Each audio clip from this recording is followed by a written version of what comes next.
long-haired weirdos, short-haired weirdos, vandals, hooligans. The government, hug the government, love the government, hug the government, love the government. Welcome to The Politics Guys, a place for bipartisan, rational, and civil debate on American politics and policy. I'm Michael Baranowski, a political scientist at Northern Kentucky University. My guest today is theologian Mary Hirschfeld. Now, you're probably wondering why I'd be talking with a theologian on an American politics podcast. And, it's a good question. The answer is that Professor Hirschfeld isn't your typical theologian. She started out as an economist, getting her PhD from Harvard, after which she worked and taught as an economist for the next 15 years. She then made I think you could call it a fairly unique career change, getting a doctorate in theology from Notre Dame. She's currently an associate professor of economics and theology at Villanova, and her latest book is Aquinas and the Market, or the Humane Economy. Now, as myself, a lapsed Catholic, I guess you could say, and a big fan of Aquinas, I was really eager to hear what Thomas Aquinas, who's definitely one of the greatest philosophers and theologians of all time, had to say about economics. And so I found Aquinas and the Market to be just full of fascinating insights. And so I'm really happy to have the opportunity to talk to Professor Hirschfeld about her book today on the show. So with that, Mary Hirschfeld, welcome to the show. Thanks, Michael. It's nice to be here. So before we get to Aquinas and the Market, I mean, there's an obvious question everyone wants to know, and we might as well get it out of the way, I think. And you talk about it in the book a little bit. How is it that you went from economics to theology? Because, they're two disciplines that most people, I don't think, would naturally associate. Yeah. Although for me, it's the most natural thing in the world. I'll start with a small anecdote. So when I was 6 or 7, my family actually was Methodist for like 3 or 4 years, and I went to a Lutheran school for 1st and 2nd grade. So my heart's desire for Christmas one of those years was to get a Children's Illustrated Bible and a Monopoly set. So I think my fate was sealed from the beginning. But more practically, we got unchurched, and I just was a normal, secular kind of a person. And economics appealed to me because I had this idea that it's about pursuing wealth, which is a good way to help make people better off. So I just thought it had a lot to do with the pursuit of happiness. And after my conversion, which was unexpected, it just seemed to me that theology was a better way of pursuing happiness. But since they're both in the track of pursuing happiness, the question would be, how do you bring them into conversation around that topic? So there is actually that deeper connection that maybe people wouldn't think about at first. Yeah. So, and a lot of what the book wants to say is that a lot of our economic striving is actually just sort of a misguided way of trying to seek that ultimate happiness. Absolutely. Yeah. So then I think, also people might be wondering, well, okay, there's this kind of connection between theology and economics, but it's not necessarily just theology. I mean, to me at least, it seems like Aquinas wasn't, just a theologian. He was a philosopher and arguably one of the top, depending on how you rank these things, you could say one of the top 5, certainly the top 10 Western philosophers of all time. I don't think there's a lot of dispute about that. And I want to make this distinction between philosophy and theology. To me, it's kind of an important one. And at least here's how I see it. Maybe you can sort of clue me in. Philosophers rely on reason and argument, and whereas theologians may do the same thing, but they also accept certain religious doctrines as true, not based on reason and argument, but based on some sort of divine revelation. Is that more or less right, would you say? Yeah, more or less right. And Aquinas, at least at first blush, is willing to make a distinction like that. So, his project is to know as much as you can. So he really respects philosophy. He dives deep into it. But because he thinks philosophy is pursuit of the truth, if he's got extra information for revelation, that will shape his pursuit of the truth. The only thing that I would add, though, is for Aquinas, I think this is important. If you're going to really because he spends a lot of time developing what can we know by reason versus what can we know only by revelation. But I think the proper exercise of reason for Aquinas should end up with us landing kind of in a place where we say, well, reason can't get us all the way to where we want to go. There's a limit to what we can do. And that's how I read his proofs for the existence of God, not so much as how do I get an atheist to agree with this, but rather if I'm really philosophically thinking, I will get to the end of the road and go, there's got to be more. What is it? Mm-hmm. Because I mean, when I read Aquinas to the extent that I have, it seems to me that a lot of his thought, I mean, not just on God, but economics and everything really, you can make to a certain point that separation from his faith. I mean, it's not so simple as some people would say, well, Aquinas is Aristotle plus God. But I mean, you can go quite far along agreeing with Aquinas without necessarily being a Catholic or even really believing in the existence of God, at least, well, maybe that to a lesser extent. I mean, would you say that's right? I think he's the sort of person who should be engaged with by everybody, regardless of their prior commitments. Now, there's some places where he's going to make claims where you go, and he'll be clear about it, like Scripture says, and so, here's what follows. But he's just a smart guy, and the way he thinks about human nature and sort of these larger metaphysical problems should engage everybody philosophically. Yeah, I think, and that's certainly what I've taken away from him, and that he's just remarkably rigorous. I found in his arguments, and also incredibly fair-minded. And his whole approach seemed to be, well, okay, here's my argument, but here are the best arguments against them, and let me tackle those squarely. And I wish more people would do that in their arguments. I just love that you know that about Aquinas. It's my favorite thing. And it's not even just that he tackles the other arguments. He'll even say things like, that's true in a certain sense. Here's how I'm going to incorporate it into my prior position. And that kind of synthesis is what I love about him. Yeah, absolutely. And, the reason why I felt it was important to start with this before we got into our actual topic today is I'm betting that a lot of listeners aren't, Catholic or necessarily even Christian, and possibly, atheist. And the point that I want to make here is that, at least on my reading, is that Aquinas's message, and, by extension, your book, they don't necessarily depend on the reader being a Christian or a believer. Although, I mean, I feel like the message might resonate more strongly with people from sort of a Judeo-Christian tradition, which made me wonder, when you sat down to write Aquinas in the Market, sort of, were you thinking about a certain audience, a religious audience? And I mean, who do you see the book as being for, ideally? So you've put your finger right on what was just agonizing about writing this book. So I call it my audience problem. Yeah. Because I feel like, having gone down this path, there was a lot I wanted to say to a Christian audience, but that there was also a lot I wanted to say to an economics audience, a secular economics audience. So I, some sense, have tried at the end of the day to do both in the same book, which I hope comes out pretty well. So first and foremost, officially, the first task is, since Christians should buy into listening to Aquinas as an authority, is to use Aquinas to sort of clear out some naive criticisms people make of economics so that they can focus in on more theologically substantive concerns you might bring to it. I love my church, but the teachings just aren't always well informed when it comes to economics. So I'm trying to create that intersection.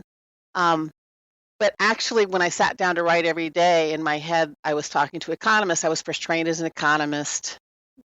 So the book is really also strongly directed in that direction. I feel like it actually does appeal very broadly, which is, one of the reasons why I wanted to, I was hoping that we could have this conversation. And, though there is still this distinction, I think, that a lot of people would initially make between theology and economics as disciplines. And they'd say, well, theology is just so obviously biased, kind of almost by definition in some ways. And it's all about values and ethics and how to live the good life. So it's sort of prescriptive morally. But a lot of people would say economics is different because it's value free. It's not about how to live your life. It's essentially a value neutral discipline. But in the book, one of the very interesting things, I think, is you argue that actually economics embodies particular values, right?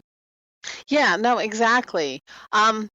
So you're talking about what economists would call a distinction between normative and positive, right? So the theologians can go talk about what kind of a world we'd like to live in, and then economists will be pragmatic and realistic and say, but this is how we are. Let's carry on with that. And what I love about Aquinas is he gives me a vocabulary for saying, yeah, there's actually something to that. So Aquinas knows that as he's prescribing what you should do to live a good life or find fulfillment, he knows that most of us aren't going to do it, right? And actually, if you go back and read what he says about the way we're going to think about things, to the extent that we screw things up, he describes a way of thinking that really is well captured, I think, in a lot of ways by the rational choice model. Like, in advance of all of that stuff developing, he seems to think reason would go that way for people like us. So there's lots of room in his thought for what economists do in terms of describing human behavior. But in addition to articulating his own idea about how things could be or should be, he at least provides me tools with recognizing that the economic way of thinking itself carries a lot of values that economists typically are blind to. And so the book really spends a lot of time trying to call attention to that. Yeah, and I thought that was a very valuable aspect of the book, and maybe this would be a good point then to talk a little bit about. You mentioned the rational choice model, and I think it probably would be helpful just to have a really brief sketch of how modern economists working in this model sort of view the world and what's important to them, because even though behavioral economics has made sort of gained some ground in recent decades, I think still kind of the fundamental worldview of economists is that sort of rational choice model, right? Yeah, no, absolutely. And we can come back and talk about behavioral economics also, but the rational choice model just says we all have a set of desires, right? And we can kind of rank order them. And the desires don't have to be selfish, greedy desires. I can be Mother Teresa and desire to help the poor.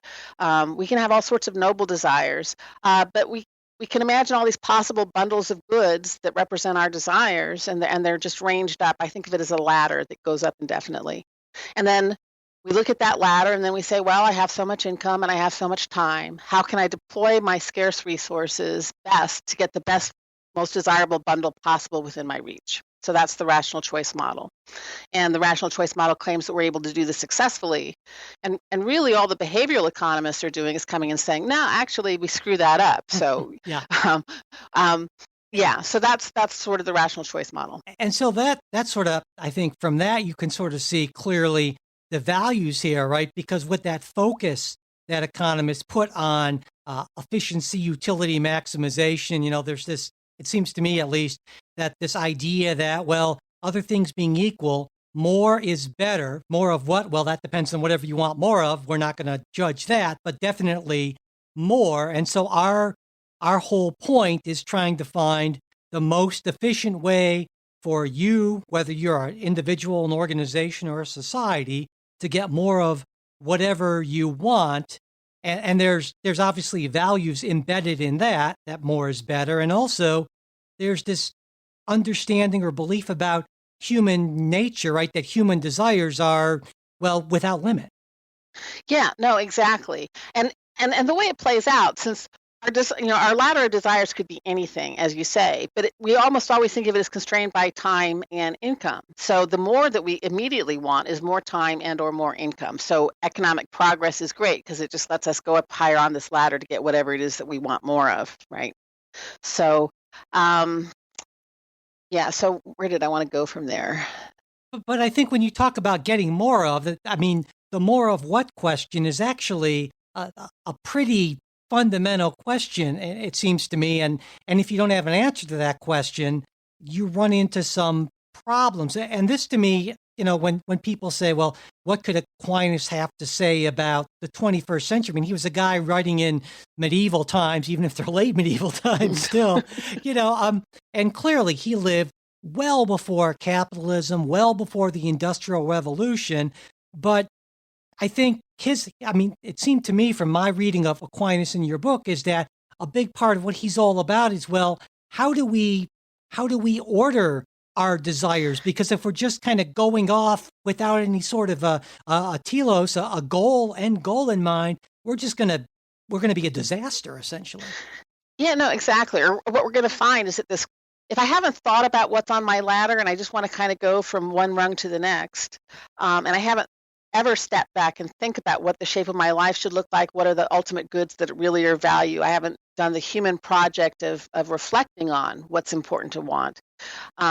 Every rung up I get is going to be satisfying for a while, but it won't satisfy. Aquinas says it will show its insufficiency because then you're just going to want another rung and another rung. So his vision of happiness shares with economists the idea that we want as much happiness as we can get. So there is this idea of an infinite desire in both economics and Aquinas. But for Aquinas, the infinite desire is more qualitative. I mean, obviously for him, at the end of the day, it will only be satisfied in God. But even in this life, as I try to fulfill my human desire for better or just to try to fulfill this infinite human longing, it's more like being an artist trying to find a beautiful painting, right? Rather than extensively getting more of whatever is on my list of things to get more of. Right, because the painting doesn't become more beautiful if you just throw more paint on it, essentially. Precisely. I mean, yeah. Yeah, that's the analogy I use all the time. Or my other favorite one, you don't make a poem better by adding more words into it. Right, yeah. Yeah. So there's, I mean, and this, though, what Aquinas is talking about, it seems to me, again, kind of taking a secular twist on it, like there's a whole tradition in ancient thought about, the problem with these kind of limitless desires. And so other folks have kind of approached it different ways. But like, for instance, the Stoics would say that, well, you want to excel and be the best human being you can be. Virtue is your end goal and that sort of thing. But it's a focus on limits, knowing that just chasing after more is not going to be an effective way to live a happy life, basically. Yeah, and I think a lot of the ancients, including the Stoics, are going to make a distinction between pursuing goods that have to do with being, like what kind of a person am I, Right. Developing a good character and that sort of thing, and the kind of progress we pursue in the modern world tends to be more of trying to get goods that we can have, right? Things that I can have. So, and all of the ancients, regardless of what they think that ultimate good is, are going to think that material wealth ought to be instrumental to that. It's a lower good. I want material wealth if it helps me to, engage in certain activities, if it obviously keeps me fed and clothed or whatever. But I can live a gracious life and be a good person.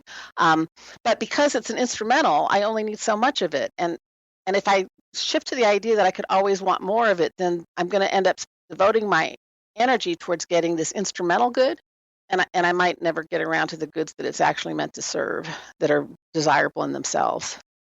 Now, I think that many economists might say, well, okay, sure, but, for one thing, there's a pretty strong, they would argue there's a fairly strong relationship between wealth and happiness. Now, there are a lot of different ways to measure this, obviously, and you can take a look at the data, in different ways and so forth, but there are a lot of fairly highly reputable economists, like for instance, when I talked to Tyler Cowen not too long ago in his latest book, Stubborn Attachments, his whole thing is, well, let's focus on economic growth above everything else, in large part because we seem to find this pretty strong relationship between wealth and people's kind of self-reports of happiness measured in a number of different ways. What do you think? How do you think Aquinas might respond to that sort of, data? Yeah, I try to avoid trying to channel Aquinas because I've never actually had lunch with him. But how would you? How do I think about it using my hopefully Thomistically informed yes perspective? Think about it. Now, it's funny you should mention Tyler because he and I go way back, and we've had this argument forever since like the first day of graduate school. So I have a couple of responses. First, if you read his book, a lot of his intuitions are, that if we come out of, the pre-modern era into the modern era, there's a lot of obvious advances that we have enjoyed. And even on this ancient framework that I've been describing, certainly getting up to having enough of those instrumental goods is really important, right? So a lot of his intuitions are based on going from poverty to where we are now. And then the live question is, well, should we keep going? What kinds of goods do we think we're going to get or imagine that we're going to get if we keep going?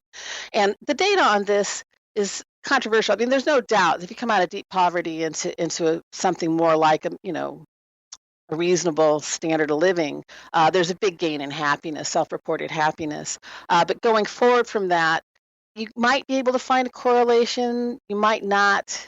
If you do find a correlation, it doesn't look huge. And then the second thing I'd add is self-reported data isn't always the best. And there's a lot of other data that seems to suggest that the modern era is not necessarily generating huge amounts of happiness. There seems to be a lot of anxiety. There seems to be a lot of depression, a lot of stress. Certainly right now, we're undergoing a lot of social tension, turmoil, that sort of thing. And there's a lot of good reason to think that that might well actually be related to the fact that we're pursuing this endless growth and neglecting cultivating these other higher goods that are the ones that are actually satisfying. Absolutely. I mean, I'm definitely when I talked to Tyler on that. That was part of the interview. I was least satisfied, and recently I spoke to Patrick Deneen about this, and it seems like you and he and I think are on the right track with this. I kind of disagree with Tyler a little bit. But so. I think another part of this, though, is that economists don't want to be judgy, right? Because if we need to order our lives, that means we need to order our lives to something. And there's kind of well, who am I to say what you should order your life to? And I think most economists say, you know what, I'm not going to get into that, make those value judgments, and just you pick your own thing, follow your own bliss, essentially. Yeah, no, absolutely. And whenever I talk about this material, you can always sense that there's anxiety that I'm going to follow up by saying, and now let's pass some laws telling people what they should buy or what they shouldn't buy. And I'm absolutely opposed to that. You and I have had brief exchanges about certain consumption practices. I'm a vapor, and I don't want that regulated, whether it's good for me or not good for me. So I like free markets, and I like freedom for all those reasons. That said, I think economists mislead their students, and we're talking, hundreds of thousands or millions of students each year, by suggesting that the form of happiness is to take your desires as given and then try to efficiently achieve them as best possible. So all I'm really trying to push for is to create more space in the culture and even within the profession to say it's at least important, if not more important, to think about what you want and why you want it.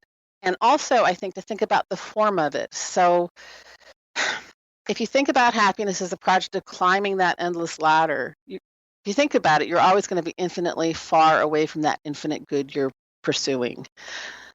Whereas I feel like when capitalism stops becoming a tool and becomes kind of an ideology in and of itself, that's when things start to kind of fall apart. Exactly. Like, I love markets. I think they're really beautiful and they can work well in a well-ordered life. But it takes on a life of its own and is destructive and destabilizing, I think.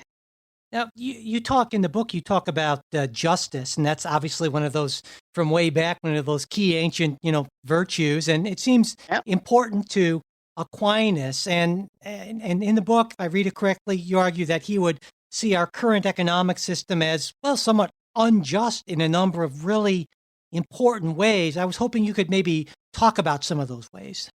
Yeah, no, absolutely. So we tend to think about justice, economic justice, in terms of distribution and those sorts of questions, which actually just is not really very much on Aquinas's radar. But I think what he has to say about personal justice is way more important than you might think. So if he says you need to, have fair transactions with people, you might think, okay, fine, as long as I'm not a snake oil salesman, I'm good to go, right? As long as I don't cheat you and lie and steal, then I'm good to go. But if you think about economic justice deeply, it means that when I confront, like, say I'm a producer and you're a consumer, so I'm a baker and you come into my shop. It's true I want to make a living by selling you bread, but part of what I'm doing is I'm giving you bread, right? So, and I want to treat you justice. So I want to give you a good loaf, and then I want you to give me in exchange something that fairly represents that value, okay? And if you think about economic transactions that way, there's actually a fair amount of economic activity in our culture that do not meet that standard. So I could have in mind obvious things like cigarette companies lying to people about the carcinogenic properties of smoking. you can come down a notch. There's a great book by Natasha Dow-Schull called Addiction by Design about the machine gaming industry and how they try to deliberately get their consumers, their customers addicted to machine gambling so that they'll just drop their entire life savings into those machines. That's clearly exploitative. It's clearly not just because you're just trying to take money in exchange for nothing, right? Or give people things that harm them. Well, there's a lot of advertising that's there to try to get you to buy things that you don't want. There's a lot of practices. It just is kind of, you look at it, there's a lot in our culture or in our economy that goes that way. George Akerlof and Robert Schiller have a book called Fishing for Fools that basically says there's a lot more economic activity that is like that, and it's unjust. Not to mention that we shouldn't be counting it as, an advance in our well-being. And in some ways, it almost seems baked into the system if we assume that, the only duty that companies have is to shareholders to increase the value, essentially, and that, citizens, people, human beings are not ends in and of themselves, but a means to another economic end, then you're bound to run into a lot of trouble. Exactly.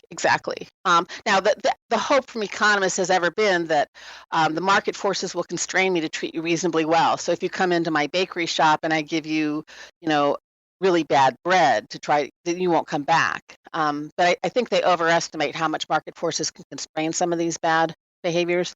But also just we miss a chance to really enjoy the fully human aspect of our economic transactions. Like even if I'm producing for somebody at a distance, surely it matters if I'm thinking I'm trying to produce good products that will benefit somebody, right, at the end of the road. And I do, when I do my talk circuits and stuff, you'll often find businessmen who actually know this. Like when they get up out of bed, sure, they want to make a profit, they want to do right by their shareholders, but they also want to have a good place for their employees. They want to build good community with them and their customers and their suppliers. They're pursuing a lot of human goods, and profits are in the mix, but that's not the overarching aim. So it's possible to be done. Yeah, it seems to me it's easier on a smaller scale because the further we are sort of physically and in many ways from, between producer and consumer, then the harder it is to sort of build up those sort of relationships and care. It's a lot harder to cheat somebody that you can, look right in the face or be unjust to that person, as opposed to today when, you're selling to somebody you've never seen from thousands of miles away, maybe. Yeah, no, I absolutely agree. I think it's possible for somebody, for an entrepreneur who's got a very large multinational firm to bring these values to bear in their work. I mean, there's going to be market pressure that will make it hard for them, but you're right. I think the larger it gets, the more bureaucratic it gets, and the less fully human it gets. So I am kind of a small scale capitalist kind of a girl. So that's me too. I think also you mentioned earlier that you're not talking about passing laws here, and it seems to me in a lot of what you're saying, I couldn't even imagine how you would structure legislation because as many people, certainly isn't an original observation for me, but culture trumps politics every single time, essentially, basically.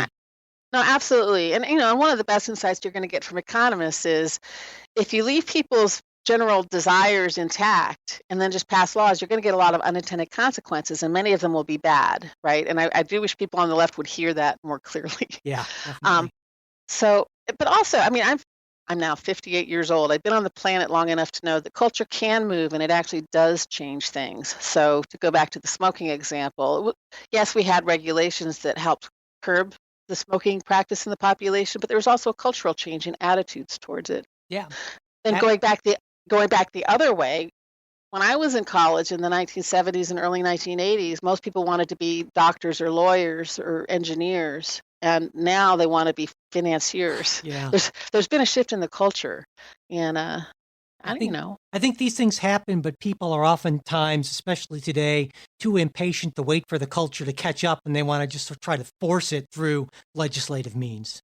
Yeah, no, I think that's probably right. Maybe a little bit of hubris, like I know best. Let me just exactly. Intellectual humility is not exactly thick on the ground these days, I think. I'd also like to talk a little bit about private property. Now, I've read a few things here and there about, the first Christians, the very, very early church. And it seemed to me that there was a sense that those folks were very communal, property oriented, and that, kind of looked askance a little bit at private property. But that's not really the view that Aquinas takes. And so I was wondering if you could talk a little bit about in what sense he sees private property as a good thing. Yeah. So you may have to cut me out on this cut me off on this because I just love what Aquinas has to say on private property. This was actually my entry point into realizing that he was going to be this huge, valuable resource on all of this. So yes, the early church, they weren't so idealistic to think we could just have communism. They realized we needed private property, but they thought of it as a concession to human sin. And Aquinas comes in and he says, no, actually, it's not. I mean, sure, given that we're sinful, it's better than, it helps. But why should we have private property? Because I'm more inclined to work hard if I'm taking care of myself and my family. I'm just more likely to look after things well if I have that order of concern, right? Is part of his explanation for the value of private property. My other favorite one is if we had communal property, we'd all get up in the morning and say we're all good-willed, we're saints, we're going to go out and work for the common good. You wouldn't know what to do. If you have private property, like I know what my sphere is, and then I can try, import economic analysis in that. That means I can specialize. I can have the greater knowledge about it. It's a vision about private property is fitting to finite human nature, which I love, and it gives a powerful reason for why we should avoid central planning or things like that. The trick is the difference between what Aquinas says about private property and what economists would say is he thinks it's an instrumentally good thing. So it's good insofar as it helps us create a flourishing economy that serves the proper purposes or ends of an economic system, which is to material provide people with what they need to do what they're going to do. And whereas we come out of the tradition generated by John Locke, which we take to be like, because I own myself, I own what I've worked for, and it's more about rights. For Aquinas, it's a more nuanced take. Like it's a fitting institution, but it's also got this orientation back to the community. So it's a nice third path between communism and sort of a hard-headed individualistic. Well, and then one of the great things about Aquinas, I would argue, and I know you've said this in the book a number of times, is he kind of meets us where we're at. He's not unrealistic about human nature, and that I think is just super important. Yeah, no, absolutely. Yeah, we're not going to build heaven on earth. We can try to make it a little bit better. Yeah. Yeah. How about income inequality? Let's talk about that for a minute, because obviously, you know this as an economist. I mean, right now, I think our level of income inequality is certainly the greatest it's been since the Great Depression. And I've seen arguments that it's the greatest it's been in maybe 100 years. But of course, on the left, people say, oh, that's awful. But on the right, there are plenty of people that say, inequality is this thing that doesn't really matter so much. And if you look at what really matters, which is standard of living, well, even the poorest of the poor people are so much better off and so much more comfortable than even the wealthiest people 50 or 100 years ago. So maybe the problem just is that people are too envious or something, and that's their own personal vice of the lower middle class or something. I don't know what's your, again, not the channel Aquinas, but what does Aquinas have to say about inequality in this sense? Yeah. So Aquinas himself lives in a society that's class-based society where the lords of the lords are not in the same class as the serfs, and he's not troubled by it. So he's not a good resource if you want to go down and have some kind of leveling. But me, having been formed by his principles, looking at our current situation, would say the following thing. I think both sides make a mistake when they think about economic inequality. So if you look at the left, they get really worried about who has more and who has left. But I want you to notice that in that concern, they're saying what really matters is how much stuff do you have, and we just need to shuffle it around a lot. And that gets back to the idea that wealth is the most important thing ever, and all the problems that come with it. And if you tell people wealth is the most important thing ever, it can't be very surprising if some of them are going to scramble really hard to get more of it, and maybe even do some exploitation or bad things to get it. Um, then on the right, I think they really underestimate how important social cohesion or community is. And if you start having these large yawning gaps between the very rich and the very poor, you just start fracturing society. And so when I try to think about the issue, I try to think, as always, in terms of what are the human goods that are served. And I think you want to have some difference in income levels to acknowledge the fact that some people have worked harder or contributed more or whatever. I think that's all just and good.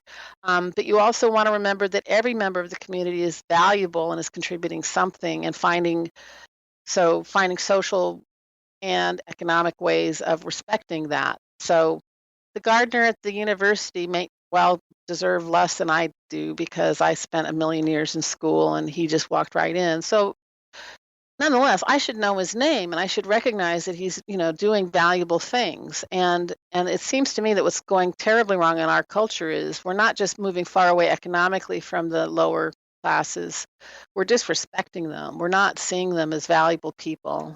And that worries me a lot.